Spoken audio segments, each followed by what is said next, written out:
sommes cette semaine au parc Astérix où nous avons eu la chance de tester en exclusivité l'attraction Osiris.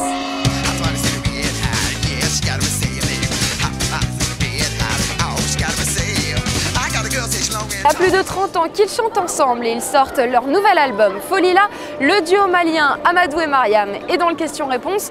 On parlera aussi de Radio Star avec un spécialiste de la radio et du cinéma, Bruno Kras. Mais avant cela, on retrouve les news avec Suzy Bourquin.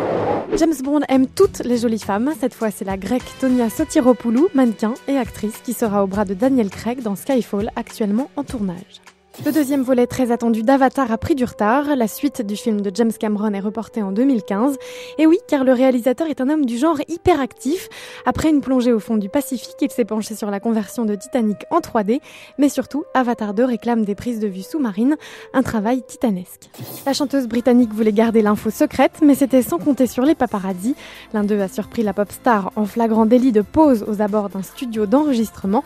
Lily Allen l'a confirmé sur Twitter. Elle nous concocte un troisième album.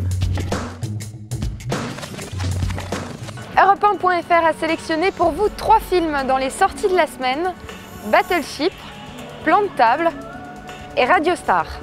Des explosions, des grands robots bateaux, de la testostérone, Battleship est l'adaptation d'un jeu très célèbre, le toucher-coulé. Alors comme ça peut paraître un peu étrange, mais Battleship ressemble beaucoup à Transformers.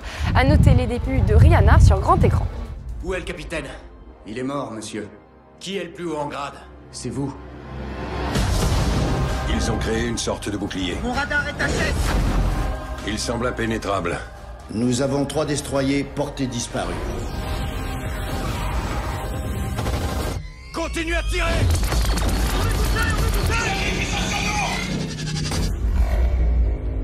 Un plan de table change à un mariage et c'est toute la vie des invités qui s'en trouvent bouleversés.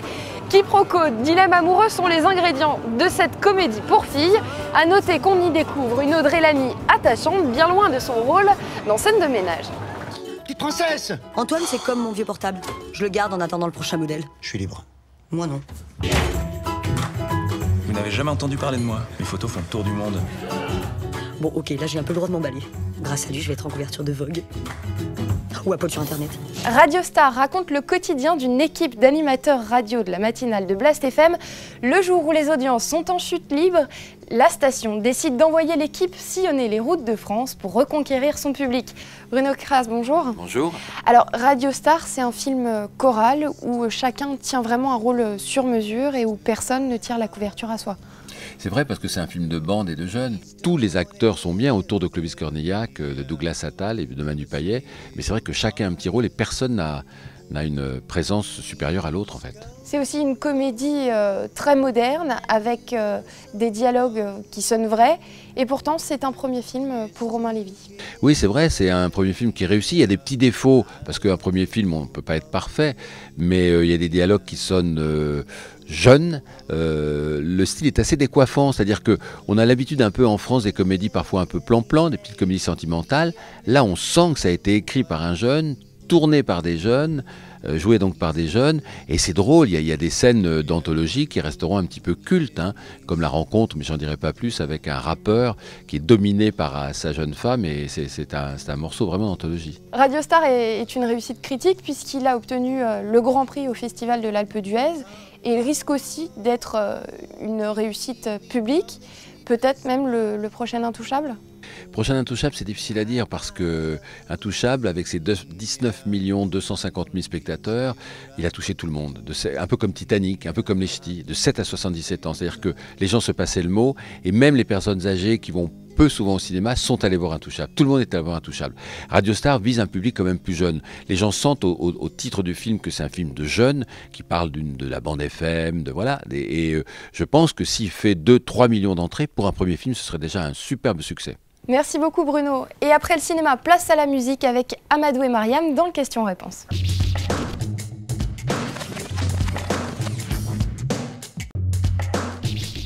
Bon, on a... Si l'occasion se présente. Oui, effectivement, bon, on avait rêvé collaborer avec Stevie Wonder parce qu'on s'était rencontrés en Côte d'Ivoire et puis en France. Bon, On n'a pas joué dans un même morceau, mais on a joué sur une même scène. On a partagé la scène, oui. Effectivement, et puis on est allé dans sa chambre d'hôtel, on a aussi chanté ensemble. C'est ça, oui.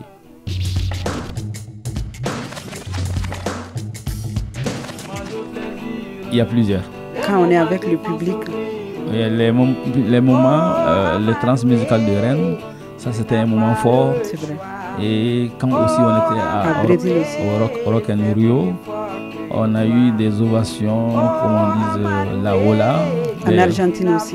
On était beaucoup étonnés, on ne savait pas ce qui se passait, les gens ils applaudissaient, on s'est demandé qu'est-ce qui se passe, On dit que c'est pour nous qu'ils applaudissent. Bon, je pense que c'était des moments très très forts. Et puis, en Argentine, depuis le premier morceau, les gens ont chanté avec nous, on ne savait pas comment ils ont chanté même la musique sans connaître les paroles. C'est ça.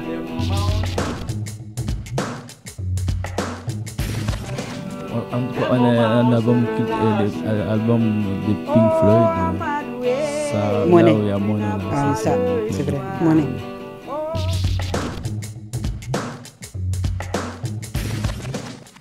Il y en a plusieurs, parce que en nous Côte d'Ivoire, on a rencontré des gens musicalement. Le fait de jouer avec Manu Chao et puis David Guillemot. Voilà. David Guillemot, oui. Et puis Robert Plant aussi. Ça. David tu vois. Guillemot, ça c'est quelque chose. Vraiment. On n'arrivait même pas à dire ça. C'est ça. Finalement, on a joué ensemble. Donc ça a été très très capital. Ouais. Amadou et Mariam, que vous retrouverez en concert le 27 mai prochain à Clermont-Ferrand. À la semaine prochaine.